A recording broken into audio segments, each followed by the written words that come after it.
Hello, everybody. Welcome to another interesting edition of No Holds Barred with IT. My name is Itunu. How are you doing? Actually, I'd wanted to come out yesterday to discuss the happening in Ukraine, but I was trying to look at the angle that I will use such that it will the unfortunate event currently going on in Ukraine will resonate with Nigeria. Because if we come up online and we're talking about Russia, Ukraine, the war going on there, without really tying it to how Nigeria, what Nigeria can take home from it, then a lot of you will be like, so what's our business with that? All right. So that's why I want to treat the current happening in Ukraine to the best of my knowledge, to the little I know, vis-a-vis Nigeria. What can Nigeria take home from it? So a lot of people have been saying, okay, oof, we don't even understand what is going on. All right, let me just quickly give you a background. Uh, you've heard about the Soviet Union, all right? So the Soviet Union was made up of countries in the past until in the 90s when it was disintegrated and countries like Ukraine got independence. Back then with the Soviet Union, we have places like Belarus, Romania, Ukraine too. All right, and then Ukraine got independent, but Russia was like the big cat. Russia was in charge. Russia pride itself to have a very it's even the truth, the level of the nuclear weapon Russia has is unparalleled. All right, I think it's only the US that Russia really have have to kind of mellow down for when it comes to nuclear weapons. So, Putin, as it were, the president of Russia, can be described as a dictator, a sadist who who really is crave for power. One cannot really understand why he craved for so much power, such that now he wants countries like Ukraine, especially that is a sovereign state, meaning a country that is independent. He wants it back, and the reason why he's doing this is that Ukraine, as it were, tilts to the west a lot.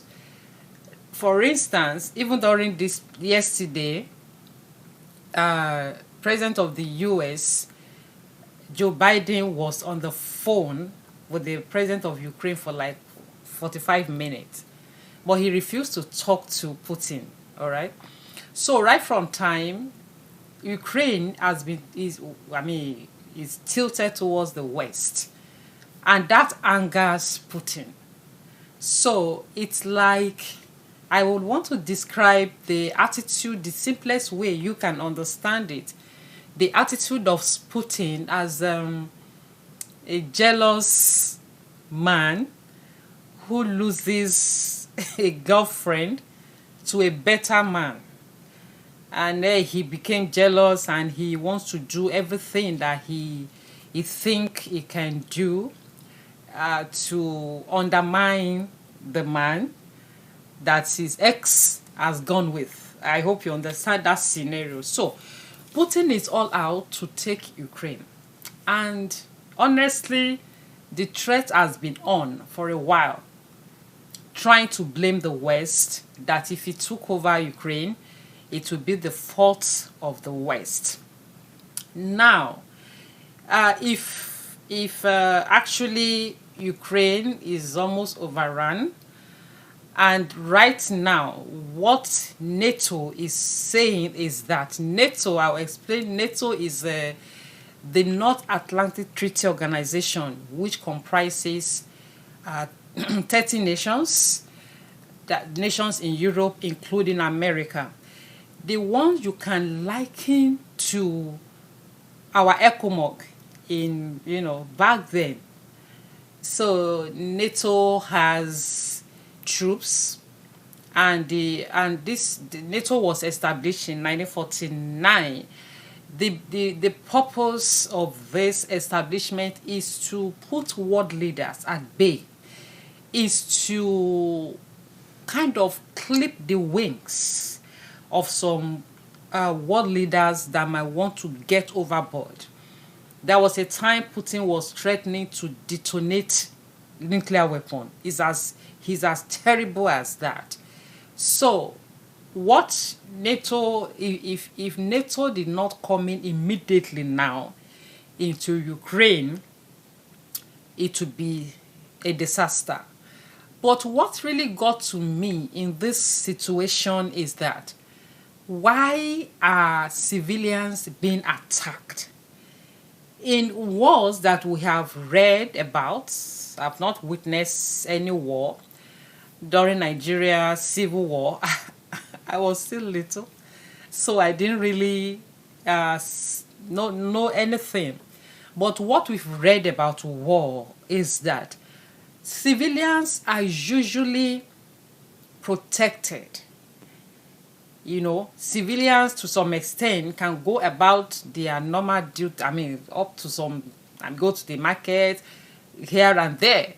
But now what is happening in Ukraine is mind-blowing, attacking civilians and all that. And male of 18, if you're 18 to 60 years old now in Ukraine, you can't even leave, because you have to take up arms to defend the country. Now, I want to come home to Nigeria. When World War II ended, nobody imagined that in 2022, a war will come up. Nobody. That's why I want to call out Nigerian government that feels too comfortable. Nigeria government is feeling too comfortable that nothing can happen. Nigeria is one. These days, God forbid war. Let me tell us, if Nigeria didn't put its house in order, if one ethnic group continue to want to dominate the others, killing people like chicken, nobody is saying anything. God will not forbid. I'm not prophesying evil, but the truth of the matter is that God will not come down to do anything for us. As it were, people are stranded in Ukraine. Nigerians are there, especially students. A lot of people that are in Ukraine, Nigerians that are in Ukraine right now, are students. Now there is a dilemma. Nobody, as it were, can trust whatever the spokesman, woman of the diaspora, whatever Bike Dabiri is saying. Because the feelers we're getting from Ukraine is that the embassy there, Nigerian embassy, as usual, they are not getting in touch with anybody. The only person, and which I saw online yesterday, it was the chairman of the association, Dr. Tade. Yesterday, when I saw uh, channels live, channels TV live with some of the students and Dr. Tade. Dr. Tade was actually driving to the border, to Poland border, to go and meet people because they were trekking. People were trekking to Poland border. You know, they were trying to get out of Ukraine. And the situation is that in the border, they're asking for their passports. Meanwhile, the schools where they are had already withdrawn their passports. Their passports are with the school. So, and they are like, okay, the government of Nigeria, they are not responding to anything. They are just saying, stay calm, stay low, this and that. We are talking of evacuation. Actually, truth be told, no country has been able to evacuate any of its citizens because the airspace is shut down. Fine, but then, if the airspace is open today, is Nigeria ready to go and evacuate? Abike Dabiri was the one this your viewed program on phone with her yesterday. I listened to it. She was like, they are making plans. What are the plans? No explanation. It's like somebody saying, I want to be an engineer. Okay, what are the moves? I don't know.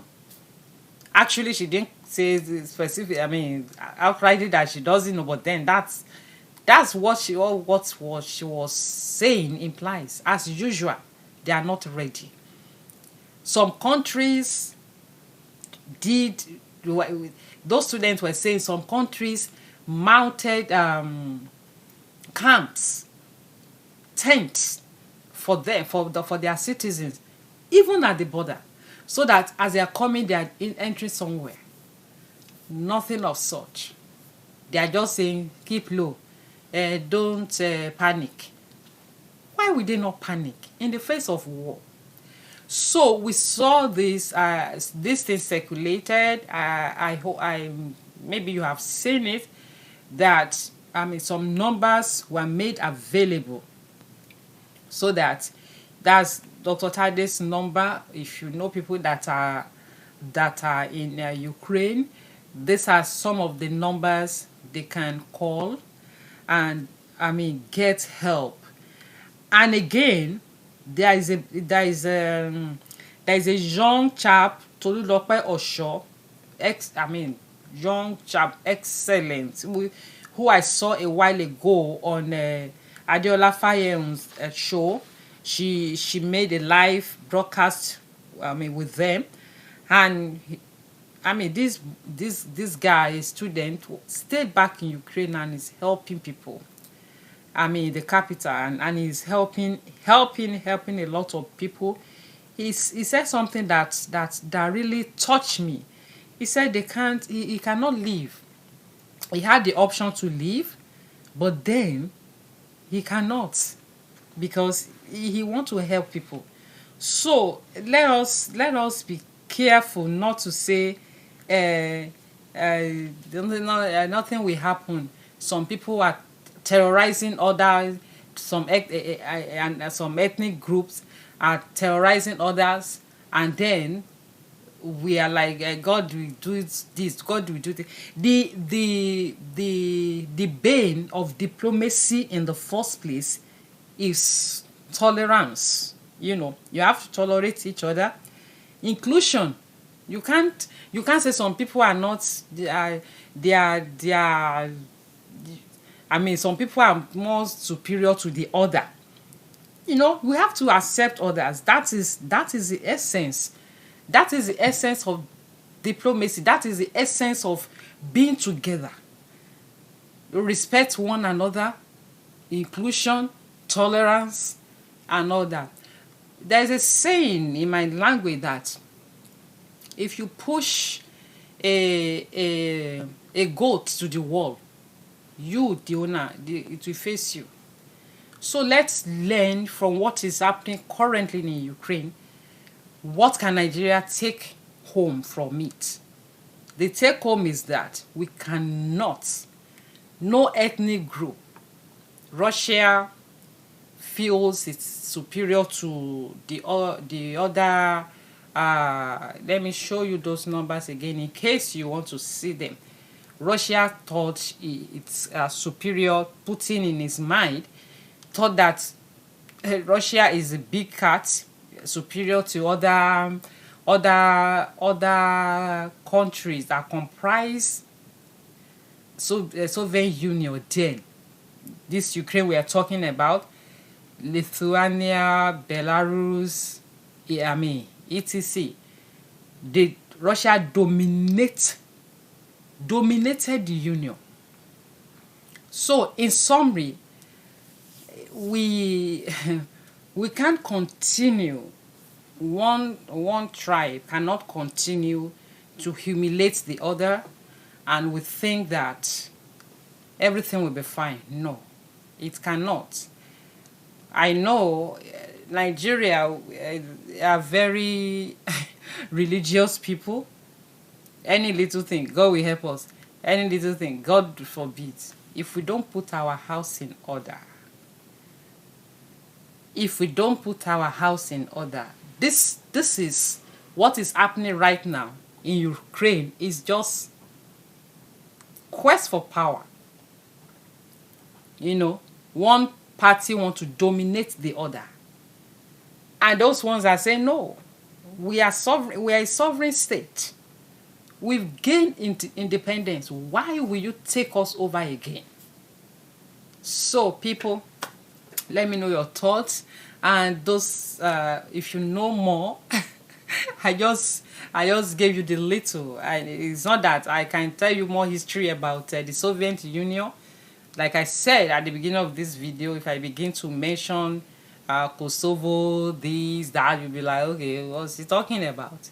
But if you know more, why not? Please share with me in the comment section. Do you think Nigeria has anything to learn from what is happening right now in Ukraine? NATO is there. There are a lot of what's it called, sanctions right now.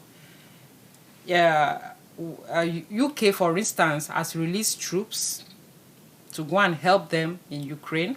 Some other countries, like I told you, NATO is made up of 30 nations. So US, including the US. So if they begin to release troops there now, we don't know what's. I mean, that's the solution anyway. If Putin is saying he's not going to withdraw his troops, and Ukraine is saying they are going to fight and die instead of running away, instead of surrendering to Russia again, then NATO has to come in. And then Russia, as it were, has been they've removed Russia from the service of SWIFT. SWIFT is a platform where money transfer is done globally among financial institutions. So they did that in order to, clip wings of Putin. And they are saying they're going to sanction him personally, freeze his accounts, do a lot of things. So please, people, let me know your thoughts. Our prayers goes to people, students, professionals, Nigerians, and everybody, even including people that are not Nigerians. Our prayer goes to them. God will, in His mercy, put an end to this in a very short time. So thank you very much. Please let me know your thoughts in the comment section. Thank you very much. Please subscribe to this channel. Thanks. Good night. Bye.